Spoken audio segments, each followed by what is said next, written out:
15th finance commission కింద ఒక్కొక్కరికి సంవత్సరానికి 815 రూపాయలు ఇస్తుంది. పంచాయతీలలో ప్రతి మనిషికి 815 రూపాయలు ఏడాది పొడుగునా ఆ గ్రామ పంచాయతీ పరిధిలో ఖర్చు పెట్టుకోవడానికి 15th ఫైనాన్స్ కమిషన్ డబ్బులు ఇస్తుంది. ఉదాహరణకి ఒక ఊర్లో 1000 జనాభా ఉన్నట్లయితే 1000 × 815 రూపాయలు అంటే 8,15,000 రూపాయలు ప్రతి ఏటా ఆ గ్రామ పంచాయతీలో నేరుగా భారత ప్రభుత్వం డిపాజిట్ చేస్తుంది. చిన్న పంచాయతీ ఉందనుకోండి, 500 జనాభా ఉన్న పంచాయతీ ఉంటే సుమారు 4.5 లక్షల రూపాయలు పంచాయతీకి ఏడాదికి భారత ప్రభుత్వం నుంచి నేరుగా పంచాయతీ ఖాతాలోకి వస్తాయి. ఈ డబ్బుల్ని సర్పంచ్ గారు చెక్ రాస్తే తెల్లారే ఆ చెక్ క్లియర్ అవుతుంది. దాన్ని ఆపే అధికారం ఎవరికి ఉండదు. ఇప్పుడు సర్పంచులందరికీ కూడా ఒక సువర్ణ అవకాశం. గత 2 సంవత్సరాలుగా మీకు 15th ఫైనాన్స్ కమిషన్ నిధులు రాలేదు. ఇప్పుడు మార్చి 31 తోటి 3వ సంవత్సరం ముగియబోతుంది. అందుకని ఇప్పుడు వచ్చే నెలలో జనవరి లేదా ఫిబ్రవరి లోపు మీకు ఒక్కొక్కరికి 3 ఆర్థిక సంవత్సరాలకు సంబంధించిన 15th ఫైనాన్స్ కమిషన్ డబ్బులు మీ ఖాతాల్లో పడతాయి. సర్పంచులారా జాగ్రత్తగా వీటిని సద్వినియోగం చేసుకోండి.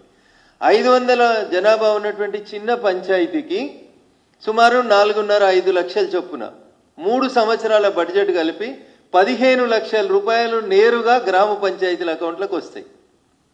3,000, 2,000, 5,000 జనాభా ఉన్నటువంటి పంచాయతీలలో ఉదాహరణకు 5,000 పంచాయతీలో జనాభా ఉందని అనుకుంటే 5,000 × 800 రూపాయలు 815 రూపాయలు పర్ హెడ్ చొప్పున దాదాపు ఎంతైతే 40 లక్షల రూపాయల వరకు ఒక పంచాయతీకి వస్తుంది.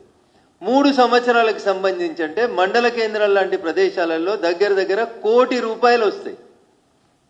నేరుగా ఇవి ఢిల్లీ నుంచి మీ గ్రామ పంచాయతీ అకౌంట్లోకి వస్తాయి. ఇగో ఈ పైసలు 15th ఫైనాన్స్ కమిషన్ నిధులు సర్పంచ్ ఎన్నికలు జరగక ఆగిపోయిన 2 ఆర్థిక సంవత్సరాలకు సంబంధించి భారత ప్రభుత్వం 3,000 కోట్ల రూపాయలని రేపో మాపో రిలీజ్ చేయబోతా ఉంది గ్రామ పంచాయతీల అకౌంట్లకు నేరుగా. ఇక దీనికి పోయి రేవంత్ రెడ్డి గారు కొడంగల్లో సర్పంచులకు సన్మానం చేస్తూ నేను మార్చి 31 లోపు ఢిల్లీకి వెళ్ళి 3,000 కోట్లు తీసుకొస్తా అని చెప్తున్నాడు. అయ్యా రేవంత్ రెడ్డి గారు, ఇది ఢిల్లీకి వెళ్ళి మీరు తెచ్చే పైసలు కాదు. పంచాయతీలకి 15th ఫైనాన్స్ కమిషన్ కింద భారత ప్రభుత్వం ఇచ్చేటందుకు ఆడ రెడీ పెట్టింది. నిన్నటిదాకా సర్పంచ్ లేడు కాబట్టి ఇయ్యలేదు. ఇవాళ సర్పంచులు వచ్చిర్రు కాబట్టి ఎవరు అడిగినా అడగకున్నా భారత ప్రభుత్వం నేరుగా పంచాయతీలకి ఇప్పుడు 3,000 నుంచి 3,500 కోట్లు నేరుగా ఇప్పుడు నిధులు రిలీజ్ చేయబోతా ఉంది. ఇది పంచాయతీల మొదటి ఆదాయం.